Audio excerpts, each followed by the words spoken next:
Hello everyone. As you can see, that's my Keyence H-610, but this time without a tether with a battery attached to it. So I freed it with one of these things right here, 300 milliamp hour 2-cell pulse battery. These are like, I don't reject batteries from my one of my other helicopters that these are not strong enough to fly them anymore, but they work great in this. They almost seem a little bit too powerful.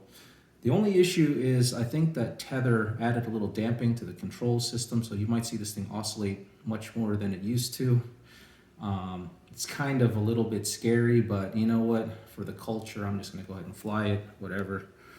It's meant to be flown. My throttle is here, my yaw is here. This radio's been modified. Tilt forward, backwards, roll left, roll right. And after modification, I'm on mode A here. So, but yeah, let's see what it does.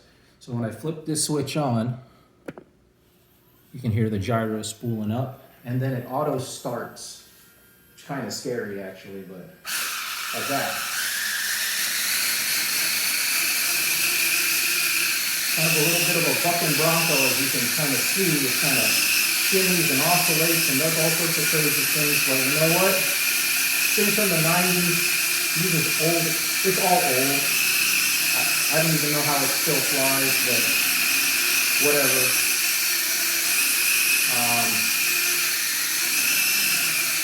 It's been a pretty fun toy. The cyclic control is a little wild because of how it works. It kind of speeds up and slows down the blades so that you get lift at the right point to pitch and roll the helicopter. It doesn't actually have a swash plate, which is interesting. It's fly-barless, so it's one of the first radio control gyro stabilized fly-barless helicopters made, using the tail motor separate from the main motor, so it has two motors. But what makes this thing fun is it's a challenge to fly. You know what I mean? That's what makes it cool.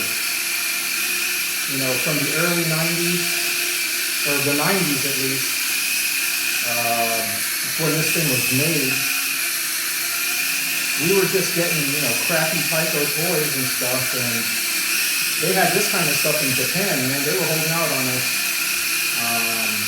But I'm very proud and happy to be able to get my hands on one and Americanize the radio and be able to demonstrate it for you. I mean, it's a beautiful machine, and I'm glad that they made it. I'm so happy with it that, you know, I figured, you know, let's give one of Keyence's other products, like their little 187 scale semi truck, a try. That looks crazy cool. So, I don't know. Like I said, this is not for beginners at all. This thing is a menace. You have to be a no-crap RC helicopter pilot to fly this thing. And you better have your skills dialed. Because this thing is, you got to be on your toes, brother. I mean, even doing what I'm doing right now, just kind of keeping it here in the middle of this room, I have a lot of ground effect and all sorts of things happening where I'm flying in bad air because I'm in a column of air right now. It's a challenge, but you know what? It's worth it. It's worth it. And I can't wait till my kids get home so they can see this old thing actually fly. Show them that we used to have cool stuff back in the day. Not as cool as the stuff that they get, but still pretty cool. But that's the end of the battery, guys. So I'll let it, you know, kind of. This is what happens when you don't press the throttle. It kind of is this hot mess. But anyways, guys, we're gonna shut it off. That's the off switch. That's my Keyence helicopter. They do fly. It's a little bit funny on a 2-cell battery. I guess, like I said, the damping of the wire hanging off kind of stabilizes the controls. It's just tuned for that in their control system. But it seems to work good enough as is.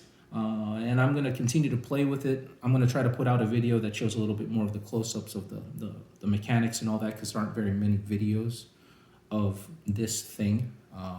So stay tuned. Over and out. Peace.